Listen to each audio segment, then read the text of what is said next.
Hello everyone, welcome to my YouTube channel prep with Pankaj. दोस्तों, हम लोग वोकैब की सीरीज लेके चल रहे थे और 47 पार्ट तक को हम लोगों ने कवर कर लिया था। तो आज यहाँ अपना 48 पार्ट को कवर करने जा रहे हैं। और मैं आपको एक बात ये बता दूं कि 47 एंड 48 दोनों पार्ट की जो PDF है मैं अपने टेलीग्राम चैनल पे अपलोड कर दूंगा, जिसकी लिंक मैं अपने डिस्क्रिप्शन बॉक्स में अवेलेबल करा दूंगा। तो आप वहाँ से जाके उसे डाउनलोड कर सकते हैं और PDF प्राप्त कर सकते हैं। देखिए, स्टार्ट कर रहे हैं। तो अपना पहला वर्ड है प्राजनी। प्राजनी का मतलब ये होता है संतान या फिर वंश। जैसे किसी पौधे का वंश होता है, उसकी प्रजाति होती है, उसे आप बोलेंगे प्रोजनी। ऑफ स्प्रिंग और चिल्ड्रेन, इसका क्या हो गया, सिनोनिम्स हो गया। तो याद कैसे करेंगे, देखिए यहाँ लिखा है प्रो जन, यानी प्रो यानी कि पूरे और जन। तो आप लोग बोलते हो ना, जब आप लोग मतलब आध्यात्मिक क्षेत्र में जाते हो तो बोलते हो कि जो पूरे जन है ना वो हमारी संतान है ना। और मतलब उनको हम संतान के जैसे ट्रीट करते हैं। तो पूरे जन हमारी क्या है, संतान है, हमारे वंश हैं। तो आप यहाँ से याद कर सकते हैं। नेक्स्ट आपका वर्ड है कन्वीनियंट। तो कन्वीनियंट का मतलब होता है सुविधाजनक। सिनोनिम्स क्या हो जाएगा, एप्रोप्रिएट, यूजफुल। यानी आप ये बोलेंगे कि suitable or practical for particular purpose, यानी हर एक उद्देश्य में जो सुटेबल हो, जो परफेक्ट हो, तो उसे आप बोलेंगे कन्वीनियंट। तो याद कैसे करेंगे, देखिए यहाँ लिखा है कन्वीनियंट, और इसे आप थोड़ा अच्छे से बोलेंगे ना तो कन्वेंस, कन्वेंट आ रहा है यानी कन्वेंस। तो आप कन्वेंस किसी चीज़ पे कब करते हैं, जब वो चीज़ आपके लिए सुविधाजनक होती है, यानी वो चीज़ आपके लिए कोई फैसिलिटी प्रोवाइड कराती है। तो आप यहाँ से याद कर सकते हैं, कन्वेंट लिखा है यानी कि कन्वेंस करना है। यहाँ देखिए ये लिखा है एप्रोप्रिएट। तो प्रिएट है, इसे आप थोड़ा सा बोलिए प्राइवेट। प्राइवेट भी थोड़ा सा गायब है, प्राइवेट। तो आप प्राइवेट में जाते जाते हैं, ऐसा क्यों, क्योंकि आपको वहाँ फैसिलिटीज़ मिलती है, आप उसको सुविधाजनक मानते हो। तो आप प्राइवेट होटलों पे जाते हो, प्राइवेट सर्विस यानी, है ना। तो वहाँ क्या होता है, आपको सुविधाजनक चीज़ें प्रोवाइड होती हैं।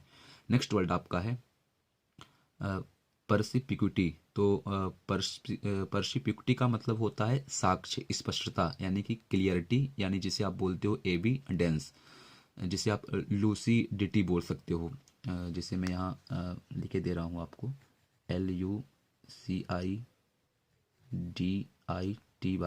तो लूसिडिटी। तो याद कैसे करेंगे, देखिए यहाँ लिखा है पर्स, और अगर अच्छे से देखेंगे तो पर्स लिखा है पिक टी। तो पर्स पिकटी, यानी कि जैसे आप यदि पर्स को पिक करना चाहते हो, पर्स को लेना चाहते हो, तो उसके लिए आपके अंदर क्लियरिटी होनी चाहिए। जितना आप क्लियर, जैसे जो चोर वगैरह होते हैं ना, तो पर्स को पिक करते हैं, तो कैसे कर पाते हैं, क्योंकि उनके अंदर क्या होती है, क्लियरिटी होती है। तो एक इसका मीन्स तो स्पष्टता होता है, दूसरा इसका मीन्स साक्ष्य भी होता है, यानी एविडेंस होता है। तो पर्स पिक को मतलब आपका कोई पर्स पिक कर गया, तो इस चीज़ को यदि आप मतलब कि कंप्लेन करने जाओगे तो उसमें क्या होगा, एविडेंस लोग मांगेंगे, है ना। तो पर्स पिक यानी आपको याद करना है, केवल कोरिलेट करना है कि आपका पर्स पिक कर गया कोई, तो उसके लिए आपको एविडेंस भी चाहिए, और साथ में जो पिक करके गया वो उसके अंदर क्या थी, क्लियरिटी थी। तो आप वहाँ से याद कर सकते हैं। नेक्स्ट आपका वर्ड है प्रिवेरिकेट। प्रिवेरिकेट का मतलब होता है छल कपट करना या फिर झूठ बोलना। मीन्स आप ये बोल सकते हो कि डिसीव यानी कि धोखा देना। तो इसका जो वन वर्ड सब्स्टिट्यूशन है वो सिंपल सा हो जाएगा कि हाइड द ट्रूथ, यानी कि आप ट्रूथ को छिपा रहे हो। It's okay. याद कैसे करेंगे, देखिए यहाँ लिखा है प्रिवेरी, यानी कि प्रियवर बोलिए, प्रियवर। और काटे लिखा है ना, यानी कि वो आपको कट कर रहा है ना। तो यदि आपका प्रियवर काटेगा, यानी आपका जो प्रियवर है वही कट करेगा, वही आपको धोखा देगा, काटेगा, यानी आपसे क्या कर रहा है, वो छल कपट कर रहा है, झूठ बोल रहा है। तो आप यहाँ से याद कर सकते हैं। नेक्स्ट आपका वर्ड है इरप्शन। इरप्शन का मतलब होता है विस्फोट होना, यानी कि आप बोलोगे ब्लास्ट या फिर इजक्शन। इजक्शन लिखा हुआ है। तो याद कैसे करेंगे, सिंपल सा है कि आप बोलेंगे कि eruption as like corruption. Corruption आ रहा है, तो आजकल अपने इंडिया पे, इवन हर कंट्री पे क्या हो रहा है, करप्शन का विस्फोट हो रहा है, हर व्यक्ति करप्ट है। करप्शन हर जगह पॉपुलर हो गया है, प्रचलन में आ गया। तो चाहे आप ये बोलिए कि यूरोप में करप्शन का विस्फोट हो गया है, चाहे eruption as like corruption mind में सेट करिए, तो यहाँ से आपको याद हो जाएगा। दूसरे यहाँ लिखा हुआ है इंजेक्शन। तो आपने इंजेक्शन देखा होगा, जो सुई वगैरह होती है, तो अचानक कर कोई व्यक्ति आप में इंजेक्शन कर दे, इंजेक्शन चुभा दे, तो मतलब विस्फोट हो जाएगा, है ना। तो आप यहाँ से याद कर सकते हैं। नेक्स्ट वर्ड आपका है केवोट, केवोट का मतलब होता है उछल कूद करना। और सिनोनिम्स क्या हो जाएगा, रोलिक या फिर प्रैंच बोलेंगे। यानी कि आप ऐसा बोल सकते हो कि jump or dance around excitedly, यानी कि जब आप ज़्यादा एक्साइटेड हो और इस हिसाब से आप जंप कर रहे हो, डांस कर रहे हो, मतलब उछल कूद कर रहे हो। याद कैसे होगा, देखिए केवोट एज लाइक केवट, यहाँ आर साइलेंट है तो केवोट बोलेंगे और केवट बोल सकते हैं।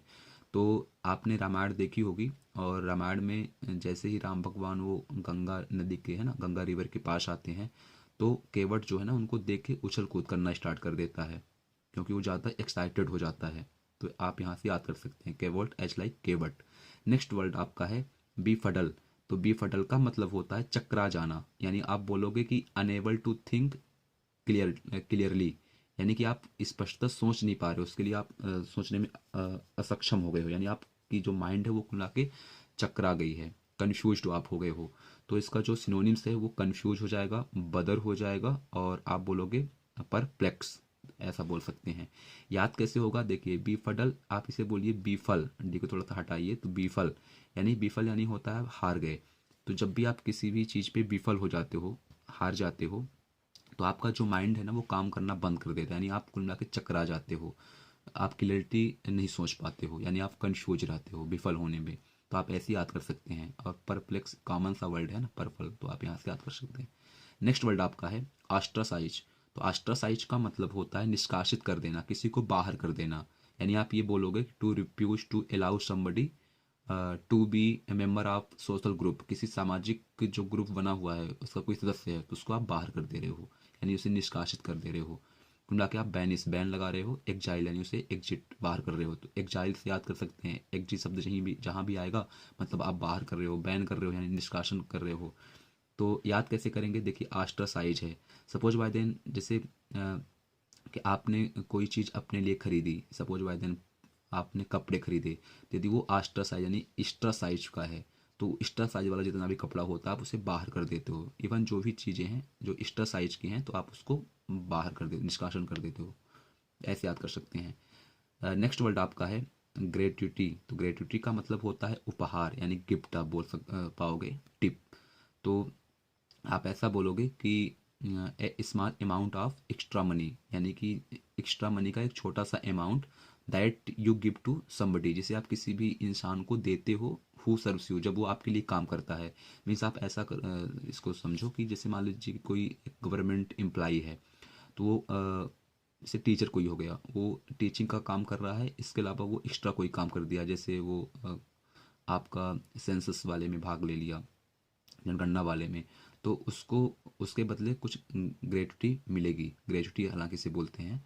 तो उसी चीज़ को क्या बोला जाता है, उपहार। या आप ऐसा बोल सकते हो कि a large gift of money that is given to an employee when he leave job, यदि कोई इंसान जो एम्प्लॉई है अपनी जॉब छोड़ रहा है तो जॉब रिटायरमेंट के उस पर उसे ग्रेचुटी मिलती है। तो आप यहाँ से इसे इंक्लूडेड कर सकते हो।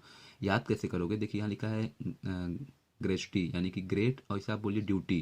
तो कोई इंसान यदि ग्रेट ड्यूटी करेगा ना, अच्छी ड्यूटी करेगा, तो उसे कंपनी वाले या फिर इवन जो गवर्नमेंट है वो क्या करेगी, एक्स्ट्रा कुछ गिफ्ट करेगी। तो ग्रेट ड्यूटी वालों को उपहार मिलेगा। तो आप ऐसे याद कर सकते हैं। नेक्स्ट वर्ड आपका है कोमाटोस। कोमाटोस का मतलब होता है बेहोश, या फिर आप बोल सकते हो निष्क्रिय, यानी अनकॉन्सियस या फिर कोल्ड। तो आप बोलते हो ना वो ठंडा पड़ा हुआ है, यानी बेहोश है। अनकॉन्सियस अचेतन अवस्था में है तो बेहोश है। यानी आप ऐसा बोलोगे कि डीपली अस्लीप, यानी कि गहरी नींद पे सोना, इस चीज़ को कैमाटोस बोलते हैं। तो कैसे याद होगा, देखिए यहाँ शब्द ही आ रहा है कोमा, COMA, कोमा। और कोई इंसान कोमा में कब जाता है, जब वो बेहोश होता है, जब वो निष्क्रिय होता है। तो कोमा जैसे वर्ड पाएंगे तो आप बेहोश या निष्क्रिय आपके माइंड में आना चाहिए। आपका लास्ट वर्ड है एटॉप्सी। एटॉप्सी का मतलब होता है सब परीक्षण, यानी जिसे आप बोलते हो पोस्टमार्टम और एग्जामिनेशन ऑफ डेड बॉडी। तो पोस्टमार्टम का मतलब ये होता है कि एग्जामिनेशन ऑफ डेड बॉडी। और ऐसा क्यों करते हो कि find out the cause of death, यानी कि उस इंसान की मौत किस कारण से हुई है इसका पता लगाने के लिए आप एग्जामिनेशन ऑफ डेड बॉडी करते हो, जिसे आप बोलते हो पोस्टमार्टम। तो याद कैसे होगा, देखिए ऑटो यानी आप सुनते हो ना कि ऑटोमेट यानी जो अपने से चले, तो ऑटो यानी स्वयं बोल सकते हो। और पसी यानी से फांसी बोलिए, यानी कोई इंसान अपने से फांसी लगा लिया, ऑटो फांसी है ना। तो फांसी लगाएगा तो बनी सी बात है कि उसका क्या होगा, पोस्टमार्टम होगा कि उसने क्यों लगाया। तो ऑटोपसी का मतलब होता है सबका परीक्षण, पोस्टमार्टम। तो इस प्रकार हमारी ये ट्रिक थी। अगर ये आपको अच्छी लगे तो इसे आप लाइक करें और ज़्यादा से ज़्यादा शेयर करें। Thanks for watching my video.